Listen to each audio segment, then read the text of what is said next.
Hi, this is Sandra with Sandra Torno Art, and today we're going to discuss why this happened. And I'm going to show you how to fix it. I most likely used too little of resin to cover this acrylic pour that I did on a wood panel. Today we're going to go through the steps on how to correct this. First, you will need to make sure the back is taped. I use painter's tape so that the acrylic, or not acrylic, but the resin drips will stick to that and they're easy to pull off. Second, and most importantly, you want to make sure you have a level surface. This has been one of my biggest problems in trying to get this level. I will put links below in what I use. This table has been very good on getting everything level, and I use my phone as well, as you'll see later, to make sure everything that can be will be level for a good pour. I also use a T-level along with my phone and the um, table, and in my opinion, you just can't have enough.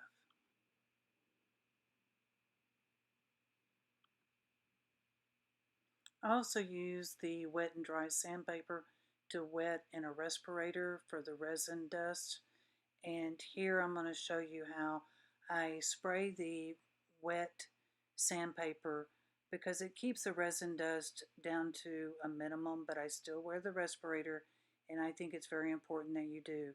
I go in a circular motion, and you want to sand the complete piece, not just the part that is unlevel or has dust or hair, whatever you're trying to fix. You have to sand the whole piece because you need something for the second coat of resin to bond to. So I use an art resin and I lightly sand the complete piece. I want to get it as even as possible and just work and spray the sandpaper as needed and just can continue until you feel that it's level the best to your ability. You can see here I'm working extremely hard in the area where I did not have enough resin poured to make sure I have a level surface to work with.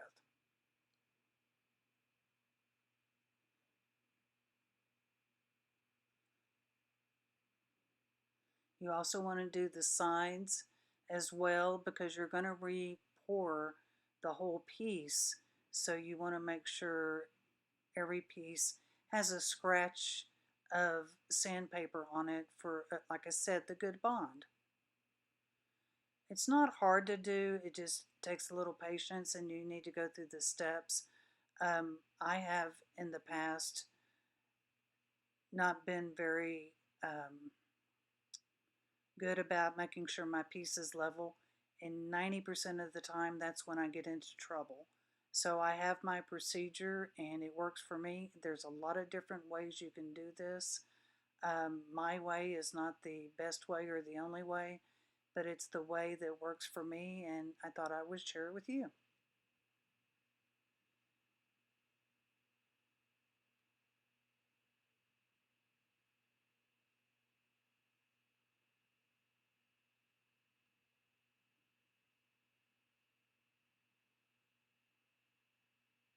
So you don't want to take it down to the bottom of the painting. That's not necessary. Really, you just need a good scratched, sanded surface and that the piece is level. And that's what I'm checking here to see if where I had missed the resin that I'm pretty well at a level playing field to pour the new coat of resin. And then lastly here I'm sanding the sides.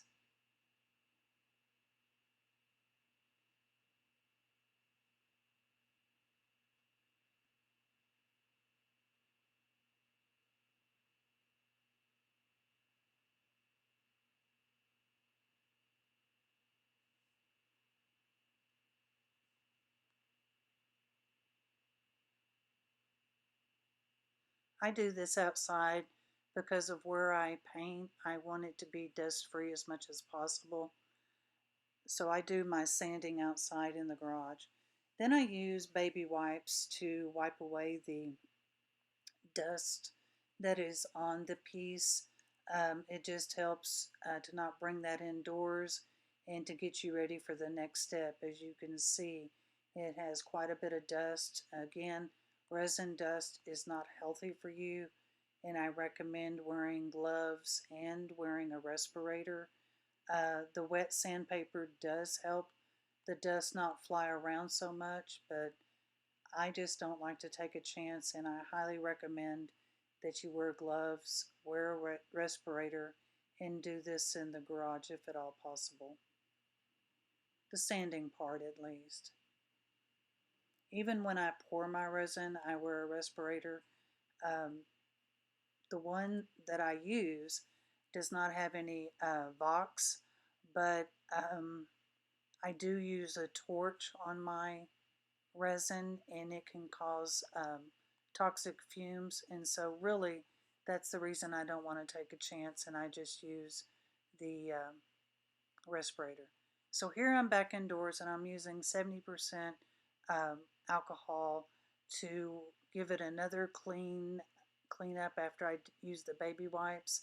And I'm just going around and getting it squeaky clean, um, so that it'll be ready for the next uh, or for the new resin pour. Don't be afraid to try things.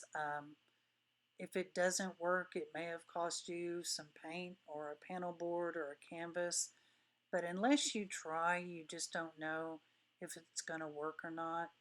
Um, I was a little apprehensive and discouraged, but I mean, I tried it once, it worked. I've tried it in the past, it's worked. So don't be afraid to do it. So you want to clean it all over with alcohol prep.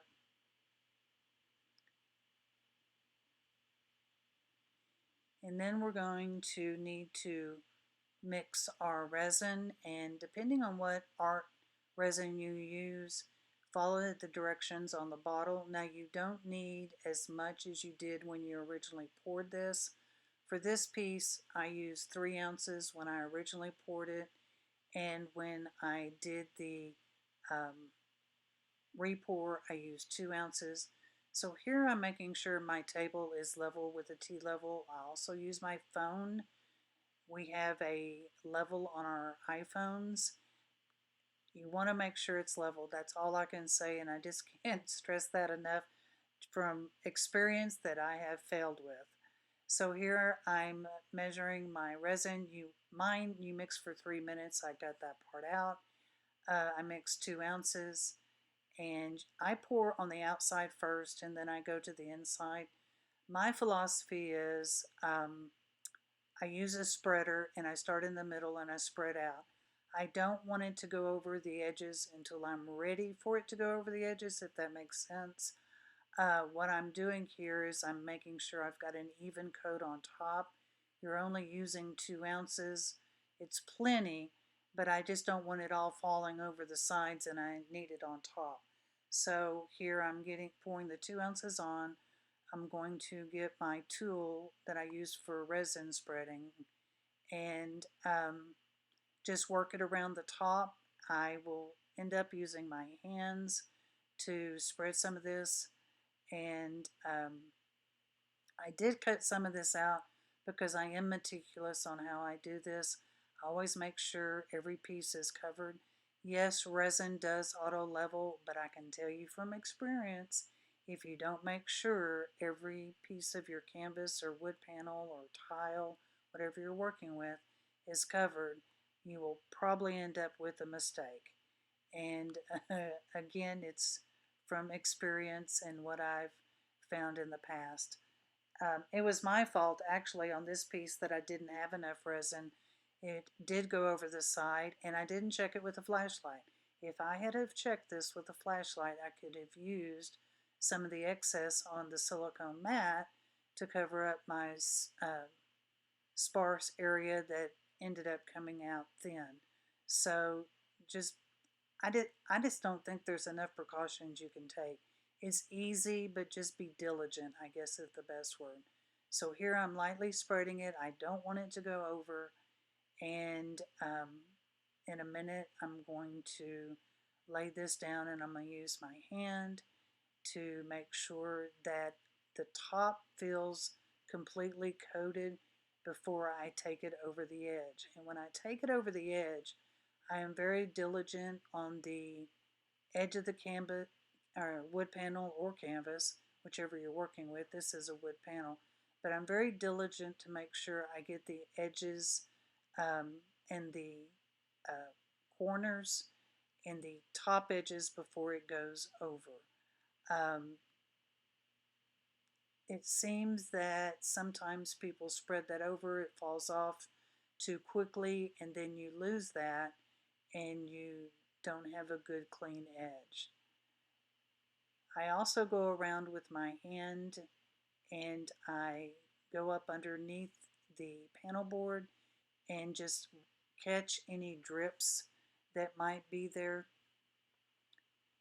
I babysit this for about 20 minutes after I have spread the resin and before I cover it.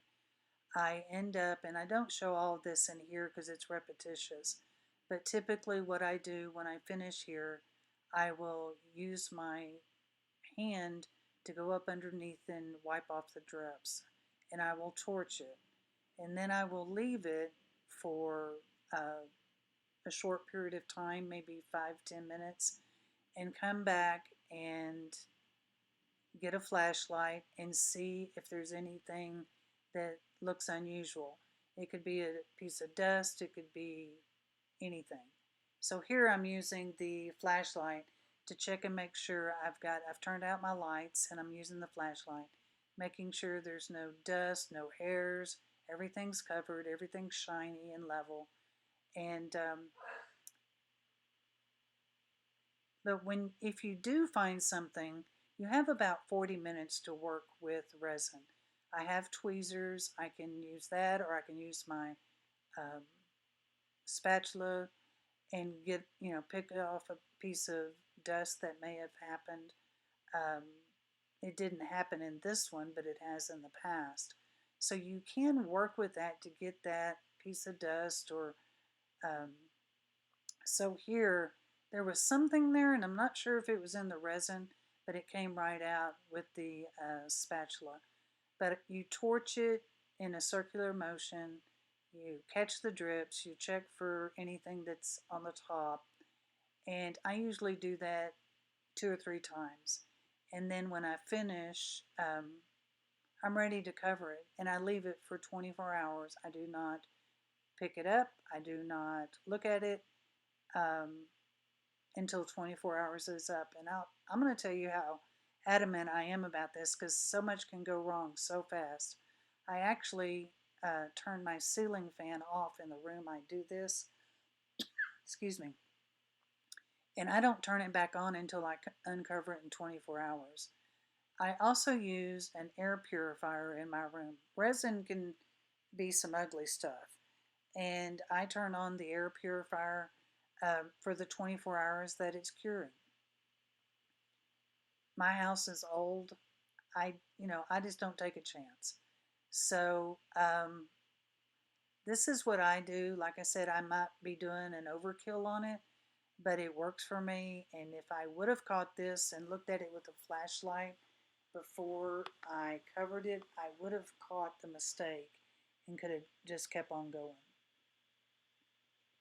So here I'm checking it one last time, and everything was good.